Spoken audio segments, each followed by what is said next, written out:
नमस्ते, हर हर महादेव। मित्रों, यह वीडियो आपके लिए है जिनकी आस्था महाशिवरात्रि यानी कि हमारे महादेव पर है। कुछ ही समय में महाशिवरात्रि आने वाला है और हम सभी जानते हैं महाशिवरात्रि सारे जो शिवरात्रि आती है उसमें से सबसे बड़ा महाशिवरात्रि होता है। वर्ष में 12 से 13 बार शिवरात्रि आता है। फरवरी और मार्च के बीच में पड़ती है, जिसे हम महाशिवरात्रि कहते हैं। और इस शिवरात्रि को अपार ऊर्जा, अपार संभावनाएं छुपी होती है, क्योंकि इस दिन जो पृथ्वी का गुरुत्वाकर्षण है वो ऊपर की ओर होती है, जिसके कारण कोई भी अगर योगी, कोई भी ऐसे सिद्ध पुरुष अगर इस दिन ध्यान करते हैं या फिर अपनी ऊर्जा जागृत करते हैं या फिर अपनी बुद्धि को विस्तार करते हैं, तो यह उनके लिए सबसे खास दिन होता है। क्योंकि कहते हैं 365 दिनों में सबसे ज्यादा अगर ऊर्जा पृथ्वी का ऊपर की ओर होता है तो वो होता है महाशिवरात्रि। महाशिवरात्रि के दिन जो प्रकृति का गुरुत्वाकर्षण है वो ऊपर की ओर होता है, जिसके कारण आपकी शक्तियां ऊर्ध्व गति की ओर होती है। तो जब आप ध्यान करते हैं, जब आप अपनी जो कमर की हड्डी है उसे सीधी कर कर बैठते हैं, तो जो आपकी शक्तियां हैं वो ऊपर की ओर जाती है, यानी कि जो आपके चक्रास की एनर्जी है आपके मूलाधार चक्र से सहस्त्रार चक्र तक जाती है।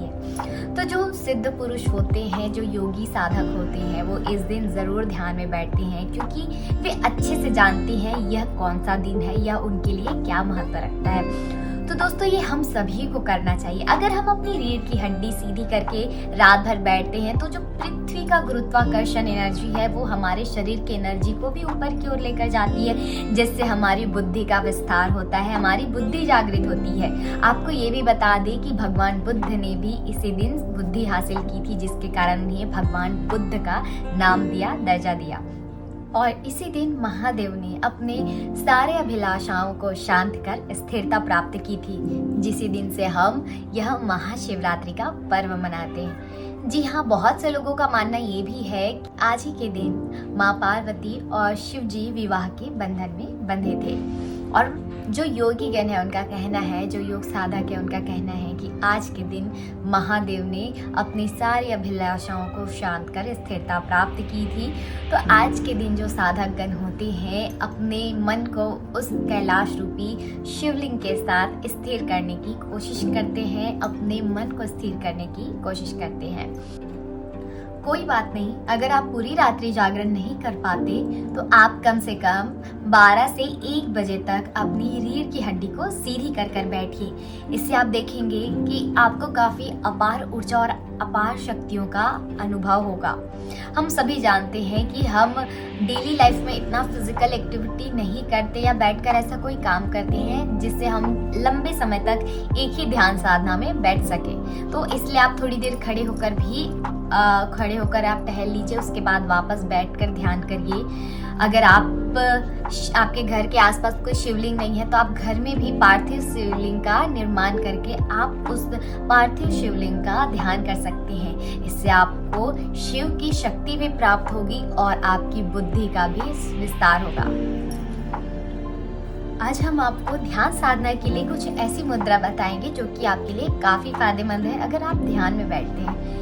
देखिए दोस्तों, सांभवी मुद्रा सबसे अच्छा माना जाता है ध्यान के लिए। अब देखेंगे सांभवी मुद्रा करते कैसे हैं। आप सिंपली ये है ज्ञान मुद्रा में हाथ रख लीजिए, चाहे तो आप दोनों हाथों को ऐसे रख लीजिए, ऐसे लॉक कर लीजिए, ऐसे रख लीजिए। ये आपके हाथ का पोजीशन हो गया। और जब आप आंखों का पोजीशन है वो कैसे रखना है देखेंगे ध्यान से। आपको क्या करना है, अपनी पुतलियों को अपने थर्ड आई के पास लेके जाना है, ऐसे आपको देखने की कोशिश करना है। आप चाहे तो ये आंख बंद करके भी ऐसे ध्यान कर सकते हैं कि आप अपने थर्ड आई को देख रहे हैं। आप चाहे तो ये आंख बंद करके भी कर सकते हैं, चाहे तो आप ये आंख खुली करके भी कर सकते हैं। देखेंगे थोड़ी देर बाद आपको इस पोजीशन पे काफ़ी एनर्जी का अनुभव होगा, काफ़ी आपको वाइब्रेशन फील होगी। अगर बहुत ज़्यादा देर करने पर आपको गिडीनेस जैसा फील होता है या फिर आंखों में दर्द होता है, सर दर्द जैसे आपको अनुभव होते हैं, तो आप ये जो सांभवी मुद्रा है उसे ना करें, आप सिंपली आंख बंद करके ध्यान कर सकते हैं। अब देखेंगे हम जब ध्यान करते हैं तो हमें बहुत सारी ऐसे जो हमारे दिमाग से जुड़ी हुई यादें हैं, जो डेली रूटीन में हम जो चीज़ें चलते रहते हैं वो दिमाग में आते रहता है। हम एकाग्र होकर ध्यान नहीं कर पाते। तो कोई बात नहीं, वो थॉट्स को आने देंगे, आप उसे रोकने की कोशिश नहीं करेंगे, क्योंकि अगर आप उसे रोकने की कोशिश करेंगे तो रोकने की कोशिश में आपको और दूसरे थॉट्स आएंगे। तो ज़रूरी नहीं है कि आप अपने थॉट्स को रोके, आने दीजिए उस थॉट्स को। एक टाइम के बाद आपके दिमाग को भी लगेगा, अरे यार मैं इतने टाइम से बैठा हूँ लेकिन मैं एकाग्रता के साथ नहीं बैठ पा रहा हूँ, मेरे माइंड्स में इतने सारे थॉट्स आ रहे हैं। तो देखेंगे कुछ टाइम बाद धीरे धीरे धीरे आपके जो थॉट्स लेवल है वो जीरो हो जाएंगे, और वो समय होगा जब आपके थॉट जीरो हो जाएंगे, यानी कि आप ध्यान की जो बिंदु है वहां पर चले गए हैं। तो जब आप देखेंगे एक क्षण के लिए भी अगर आपका ध्यान केंद्रित हो जाता है उस बिंदु पर जहां पर आप सीढ़ी लगा रहे हैं, तो आपको उससे बड़ा जो नशा है, उससे बड़ा आनंद कहीं नहीं मिल सकता। उससे देखेंगे आपकी शरीर काफी आपको हल्की महसूस होगी, काफी आपको पीस फील होगा, काफी मन शांत लगेगा अरे वाह मैं तो जन्नत में आ गया है। ये चीज़ ज़रूर करके देखिए, क्योंकि जो चीज़ मैं खुद अपने पर्सनल लाइफ में फील करती तो मुझे लगता है आपको भी करना चाहिए, क्योंकि ये चीज़ जो होती है बता नहीं सकते कि इसका अनुभव कैसे हो सकता है या कैसे होता है। ये सिर्फ आप फील कर सकते हैं, और ये फीलिंग ऐसी है जिसे हम अपने जो कॉमन शब्द है उसमें बता ही नहीं सकते, क्योंकि इसकी जो फीलिंग है वो काफ़ी आनंदमय होती है।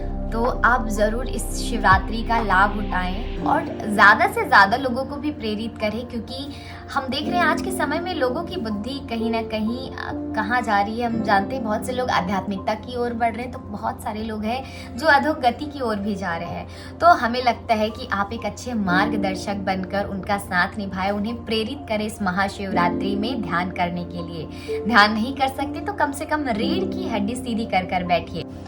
अगर आप शिवरात्रि के बारे में कुछ और जानकारियाँ चाहते हैं तो कमेंट कर ज़रूर बताइए। अगर ध्यान से संबंधित कुछ जानकारियाँ चाहते हैं तो हमें ज़रूर कमेंट करके बताइए। अगर आपको यह वीडियो पसंद आई हो तो लाइक ज़रूर कर दीजिएगा, और अगर आप चैनल पर नए हैं तो चैनल को ज़रूर सब्सक्राइब कर दीजिएगा, ताकि जब आपका प्यार मिलता रहे तो हमारे दिमाग में और नए थॉट्स आए आपको बताने के लिए। हर हर महादेव।